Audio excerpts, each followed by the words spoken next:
I was looking through my storage when I saw this mower sitting in the corner. I was trying to figure out where I picked this one up at, and it must have been a long time ago because I couldn't remember much about it.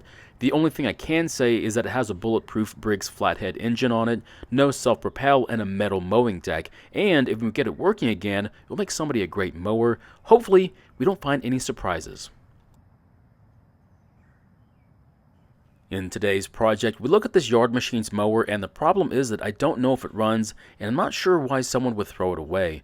Now first we'll have to diagnose it, and then we'll see if it even runs, and then we'll go from there. I hope we can get this mower working again because the cost of new mowers are so high right now that financing is now an option.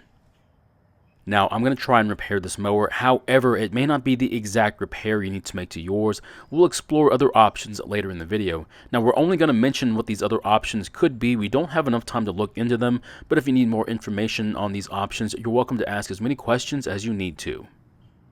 Now, this mower is a real workhorse with no extra features that will eventually fail on you. With no self-propel, it means that all 6 horsepower is dedicated to the blade, which if kept sharp and with the side chute open, will make short work of even tall grass. As long as you do the basic maintenance to this mower, it should last you a very long time. By basic, you just need to periodically change the oil and inspect the air filter.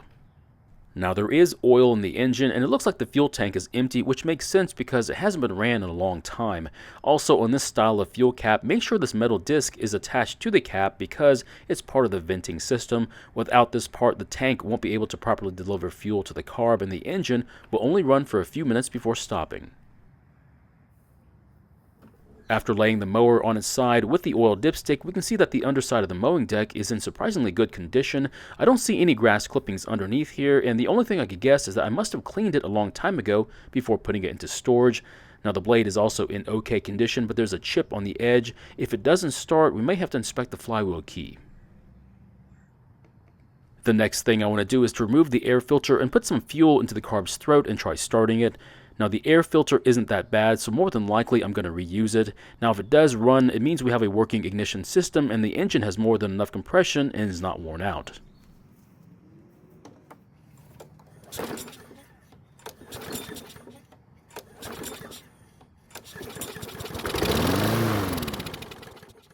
Luckily it started and ran, so we'll move on to removing the jet and the bowl and seeing if we need to remove the carb for a full inspection. If you have fuel in your tank, you'll need to empty the tank or clamp off the fuel line, but be very careful because clamping the fuel line can damage it. Now if the engine did not start, I would test for spark using a spark checker, and once I confirmed there was spark, I would then do a compression test. If you need either of those tools, there should be a link in the description that'll point you in the right direction. And since this carb has a primer bulb, I want to avoid taking off the air filter base because we could damage the gasket, which would then keep the primer bulb from working. After taking out the bowl nut, I can see that it's very clogged, which is not a good sign. I'll then take off the bowl and see if there's any old sticky gasoline inside it, and sure enough there is. We just need to clean this out with some carb cleaner and then clean the jet as well. After spraying some carb cleaner in the bowl, I'll set it aside so it can soften the old gasoline. Now to clean the openings in the jet, I'm going to use a piece of wire followed by some more cleaner. I did have to scrape the sticky gasoline out of the bowl, but it shouldn't hurt it any, and after a few minutes it looks a lot better than we first saw it. The next thing I want to do is to look at the float. I want to see that when I lift up on it, it's going to be parallel with the mounting surface for the bowl. Now it's really tough to tell while it's on the engine, but what I see is not good. I don't think it's parallel, and to make sure it is, I'll have to remove the carb from the engine for an inspection.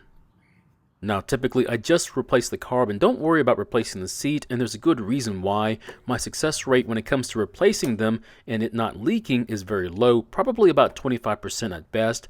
In the last couple of videos when I found the carb to be leaking, I just replaced the carb, so for a change I'm going to try and replace the seat and see if it'll be successful, but I hate to say it, you may not like the results of this repair. I know it's tough to see that the float is not parallel with the mounting surface, so I'm going to use my screwdriver to make it easier to see. Here's the screwdriver on the mounting surface, and here it is on the float. If you still can't tell that it's not parallel, then I'll overlay both images and it should be easier to see. Now that I confirm that it's not parallel, I need to remove the float and the seat so I can replace it. After removing the float and the needle, we can finally see the seat in its opening. I know it's hard to see, so I'll try to adjust the video to make it easier. What I see is an opening in the seat that's about 25% smaller than it should be. That causes the needle to not be able to sit as far down into the seat as it should be, which then causes the float to not be parallel with the mounting surface. So I tried using compressed air to remove the seat, but it didn't work, so I resorted to threading the screw into the seat, and I should be able to pull it out. I didn't want to use the screw method because I wanted to compare the old seat to the new one. So here are the two seats next to each other, and even with the damage to the old seat, you can still see there's a slight difference when comparing the openings.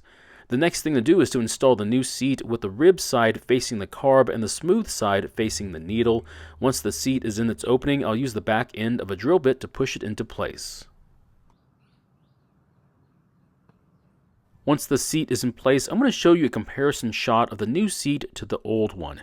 Now with the opening the regular size will then allow the needle to seat properly and will allow the float a full range of motion and allow the float to be parallel with the mounting surface now. Once I'm satisfied with the seat installation, I'm going to put the carb back together. When we get the needle and float back into the carb, you should be able to see a difference. Hopefully you can see that the float is sitting very close to parallel with the mounting surface. Next we can replace the bowl and the nut and then move back to the engine.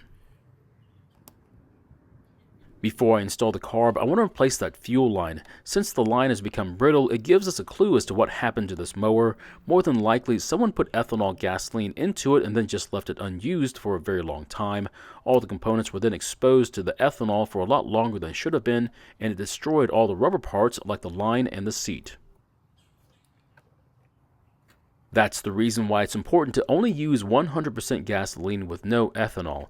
If that's not possible, I would try and minimize fuel contact inside the fuel system.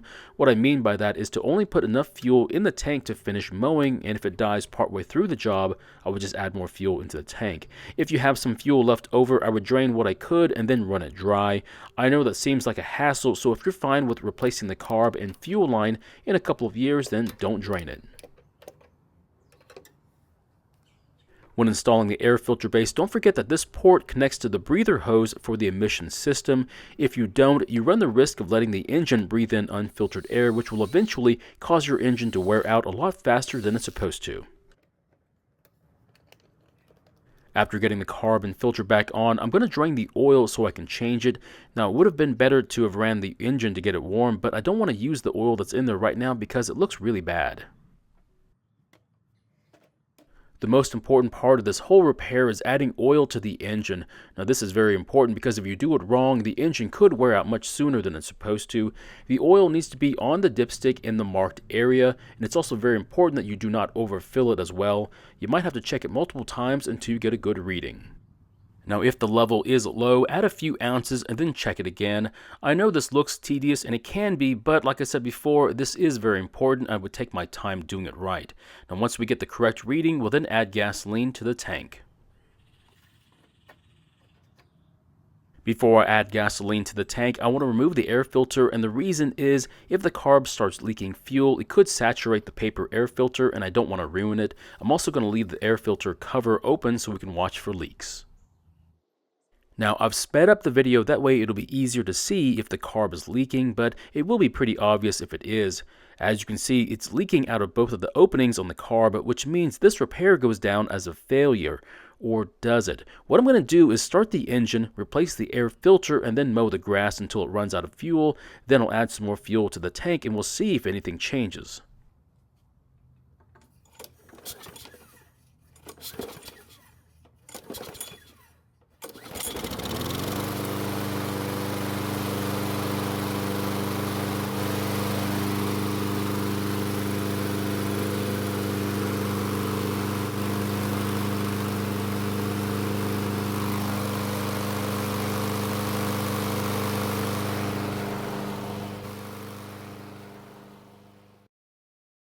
So it just ran out of gasoline, and I think it was running for about 15 minutes. Now I'm going to do the same routine like we did before and see if it starts leaking. I couldn't tell you why I did it this way, but if I had to guess, I think I was just being stubborn and I didn't want to give up so easily. Just like before, I'm going to speed up the video, that way we don't have to wait too long to see if it's leaking. After a few minutes, I don't see any fuel coming from the openings on the carb, and that means this is now a successful repair. Now, I don't know why running the engine after replacing the seat made it stop leaking, but I'm not going to question it too much. I'm just happy this repair worked out.